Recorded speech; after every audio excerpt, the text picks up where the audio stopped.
Hi, and welcome to another edition of Marcus Park Let's Build a Park. Today we're doing Whitewater, and Whitewater Park is one of my favorites. I always liked it. It's a nice little park. It's not too big, but it's not too small. So we're going to play that today, and I'm just happy to do it for you. So what we're doing there is, first thing I did is I went ahead and I rerouted the water slide ride because I know that it bogs down and causes crashes. So I changed it up and I fixed it so it operates at a more efficient way. Plus the rating didn't suffer much for me changing it.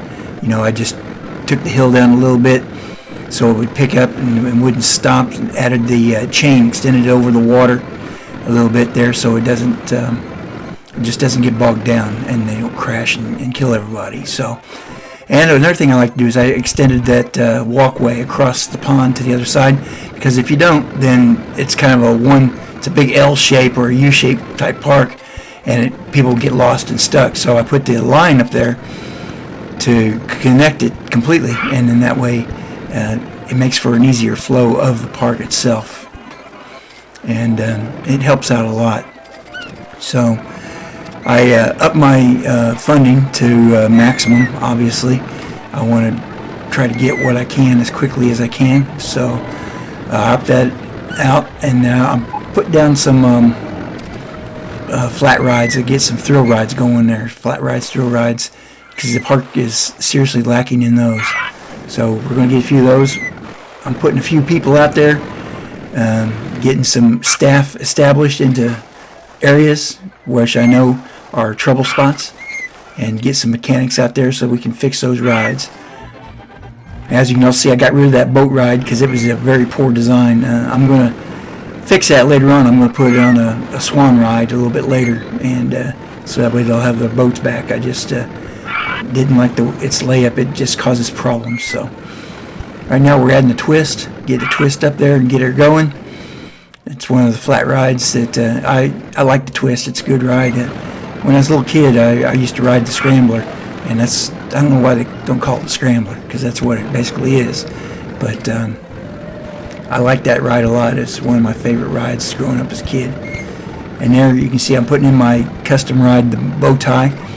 It's a cheap ride, but it makes a lot of money because I got a photo section in there, and it clears out people pretty quick. It just moves. You saw it in one of my other parks I put it in, and if you keep watching, you'll see it a lot because, like I said, it's pretty efficient for me to build such a small ride, and it gives a pretty good rating on it. Usually it gets up there into the fives for a park rating, and its intensity is not that bad at all. So we're going to put in a information booth now, and of course I'm going to raise the price up to $20. That's a hack that I saw many other people do since I've been watching this and playing it, and I never did it when I first played. If I put $5 on it, that was a big thing, but it's a cash cow, and any of you that played it at any time now know that who cares if you sell them when it's good weather? It don't matter. It's when the bad weather comes, that's when you make your bucks. So I did that. I've got it going. And here comes the swan boats. Going to put the swan boats in now. I do appreciate you guys watching. I enjoy this game a lot. I played it for many years. A little story, when I first started playing it, when it first came out, they had a demo of the game that you could download over a modem. I'm not kidding, over a modem. It took me 3 hours to download that sucker off of a modem, and it gave you Forest Frontiers, and it gave you 10 minutes. You got 10 minutes of playing time, actual game playing time. So you can't do a lot in 10 minutes, but I kept learning. It would just, you couldn't save it. You could just replay it, start it over. And I kept replaying and trying out different strategies and seeing what I could build and whatnot, and just learn the basics of the game. And this came out about 2, maybe 3 months before they actually released the game. But I had it, I enjoyed it, and of course that's what sold me on it, is when I saw that and didn't play it. And then when I had to get it, I was living out kind of in the country a little bit there, and the farthest away that I was from, a place that had it on pre-sale, I was like 25 miles away from it. So I went ahead and bought it anyway. And the day it released, I remember I got in my car and I drove 25 miles to that store. Went in the store. They had it ready for me when I got there. Paid the man for it. Went, got back in my car, got back home, and I put that thing into my computer, and then I started playing within like an hour after I got home. I had it up and running and started playing it, and I played it every day religiously for as long as I can remember. Every day, if it was on the weekend, I wasn't doing nothing, I'd have the TV on, and I'd be sitting at my computer playing the game. And then through the week, Monday through Friday, when I get home from work, I'd play a scenario, and then I would start another one. And then in the morning when I got up, go to work, then I'd just be looking forward all day to coming back home and then getting back on the computer and then picking up where I left off. So I was doing approximately one and a half scenarios a day. Basically, I would get one. If I started one, I'd get it 3/4 or maybe even completely all the way done, and then get another one started up. And then from that point on, if I didn't get anything completed out, then the next day I would finish that one off, and then get another one started and get about halfway through it. So any of the scenarios that lasted, like a 3-year park or whatever, that's how it was going. So, but I didn't mind it. It was okay. I didn't have nothing else to do. I was living by myself. I just had me and my little dog, and she'd just go sit down by my feet and wait for me to get done. And if she needed something, she'd scratch me so I could stop and get her some water or get her some food if she was hungry, or just pay attention to her if she needed that. So, of course, these were the days when I was a single man before I got married, which happened several years after that. Maybe probably about a decade later when I finally found someone and got married. So, but I played this game a lot. I've even today I've learned a lot from it. I just can't tell you how much I've learned just in the last 5-10 years. Come back. I've always continually played it. Sometimes of late not as much, but recently a little more so. It's like I'm retired from my job now, so I come home and it's better than sitting around and watching myself grow old. So I'm sitting there. I haven't got my Social Security yet, but I'm going to be getting it next year, middle of next year. So I retired from the government. I've been a government worker for the last 20 years. Worked for TSA. Don't hold that against me, but I did a lot of work for TSA. Plus, I was an ex-military veteran. So, and as you can see, this is my third roller coaster here. Building it. It's a mine train. And I think it's got a pretty good design. I like the mine train. It's a good coaster. I like the wooden coasters. Those are my favorites. In any given park, most of the time you'll see me build at least 2, maybe 3 wooden coasters. That doesn't include like the mine train. And then I'll build a few other rides based upon what the scenario gives me. But if I am building what I want to build, like doing my other series, Marcus Park, Mega Park, I build a lot of different coasters, but I'm still partial to the wooden coasters. But I can build a couple good mine rides. The mine, not the mine train, but the mine cart rides. I like those, or the Wild Mouse, and the Junior Coaster. I'm getting pretty good at it, and then also.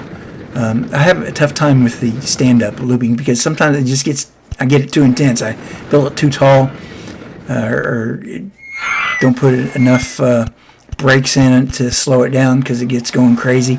So I got to watch that, but I do build them, and you will see them in future parks coming up, especially in my series that I'm currently doing besides this. So, and I do appreciate everybody. I would once again ask that if you enjoyed my content, please like and subscribe. It helps me out because I spend a lot of time doing these things, and since I like the game so much, I like sharing my love for the game with other folks that are of like mind. So please enjoy what I do, and like it. Show me what you like about it. Tell me, give me comments. I'm all up for comments. So here we are. We're working on the mine train. We're getting her up there. She's almost finished now. Everything's going good. The park, the current rating in the park is pretty good. I've got over 1,000 guests, which I believe I only needed 900 to win the scenario. I'm working on my finances for the park. One thing I like to do is I like to try to make sure that I pay back my loan before I finish the scenario. Sometimes some scenarios it's just impossible for what you got going on, but for the most part, most of my parks, I am able to get that debt down and paid off before the park scenario ends. That's kind of like a pride point for me, because that way I feel like I bought and paid for the park and it's operating, and I don't have to borrow any money from the bank. I can then use the money from the park as it exists in the system of finances, and build it on my own, not paying those interest rates. It's crazy. But there, right now I'm trying to figure out how to hook it up. I eliminated a couple pieces of the track, and it's like I was thinking about it. How am I going to finish this off now? And so then I'm sitting there thinking. Now I've got to come up with a plan. Take me just another minute or so to get that plan in operation, and we'll get this coaster built.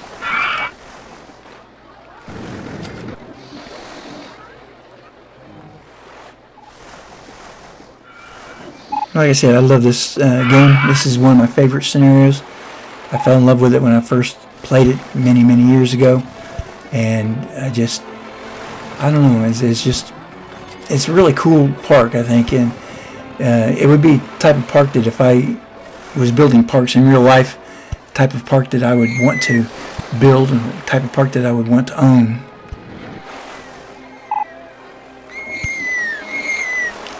And there we go. I finally completed her. Now we're going to test run it, get it up and operating.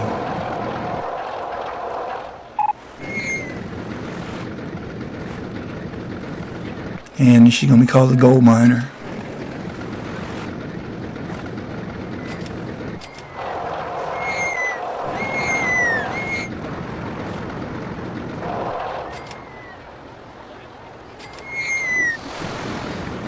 And she made a complete circuit without stalling out and having to do anything weird to it, or even make sure that it didn't crash. So that's always a good sign. And now we're just waiting on the ratings there. 6.89. That's pretty good.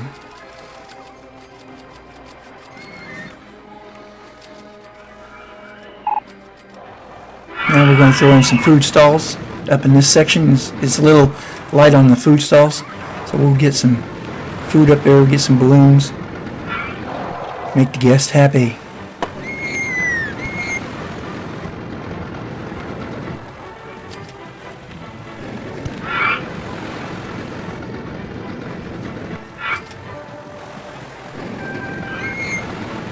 And we're going to do a little bit of a campaign, try to get some more people into the park, get things going. And of course, got to add some more staff. Whenever the park expands, got to add some staff, get a mechanic up there. I like to put the mechanic in and kind of dedicate a single mechanic to each of my roller coasters.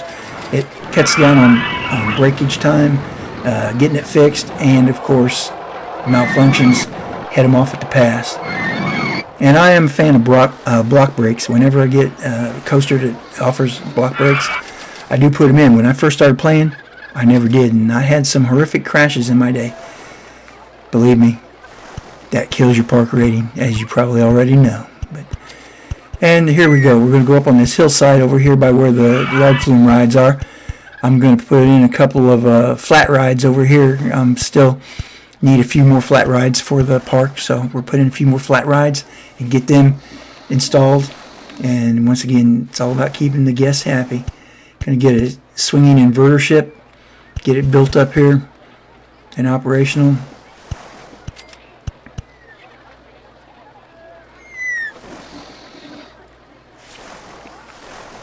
And I just got a new motion simulator. Just got added to my list of rides recently, which I'm going to put one up here. I call this one the Flyboys. You know, they offer two different films. You got the Flyboy and the Thrill Rider. Well, the first one offered up is Flyboys, about airplane rides. So I always use it first, and I call it the Flyboys.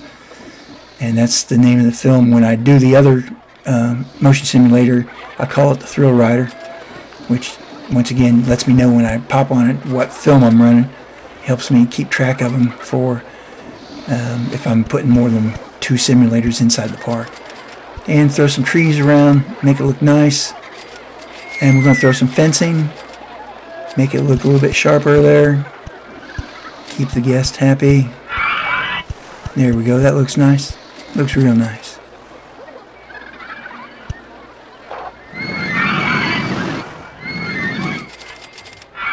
And we're going to zoom out, give you a little bit of, take a look. There's my finances. I just paid my park off. I currently own no debt to the park. And there's the Serpent. I'm lowering the price on it. I had it up a little bit higher, but I'm lowering the price now because I'm getting towards the end. I want to keep the people in the park. I don't want to take all the money, especially since I don't have a cash machine. Awesome thing that when they put it in. It's a great way to keep people in the park, but since I don't have one, I have to kind of lower the prices just a little bit. But it's all going good. And now you can see I added a wool belly. I put a wool belly in over there. It's just directly across from the gold miner. And everything's going real good. We're now on the 18th day of October, 19th day of October at this point in time. Year 3, we're coming up on the end of the scenario. At this point, I'm just kind of backing off a little bit, letting the time run, put it up on some fast forward. I've got 1,700 people in the park. I got the green arrow. My park rating is up over 600. I think at this point it's pretty much maxed out at 999. So basically just going to do some aesthetics on the park, maybe add a couple more staff, and maybe just throw in some aesthetics there, some benches, whatever, just to make the park look a little bit nicer. And we're just waiting to complete the scenario. Well, one thing is, I hope you guys have had fun. I know I do. I enjoy this game a lot, like I said. And I'm glad that you're sharing some time with me and enjoying my product there. The park doesn't look too bad overall. One thing I don't do, a lot of people do, is that I build over the water a little bit, but I see some people, they'll take it and they'll build a coaster completely over the water, and that just kind of detracts and takes away from it. It doesn't leave any imagination to the fact that, you know, sometimes you got to build terrain with your coaster, put up trees and whatnot to give it that fresh, woodsy, outdoorsy kind of look, you know. And so I do build some over the water, but not all of it. Like you see my Gold Rusher there, I put the big roundhouse there down over the water. That adds for some nice excitement. And here we are on the last day of the scenario, October 31st. We're going to complete this scenario. We're going to do really, really well on it. I had a lot of fun doing it. And there we go. Success. Whitewater Park is now completed. Going to add my name into the book there. Marcus Park. Thanks a lot for watching, everybody. I hope you have a great day. Like and subscribe.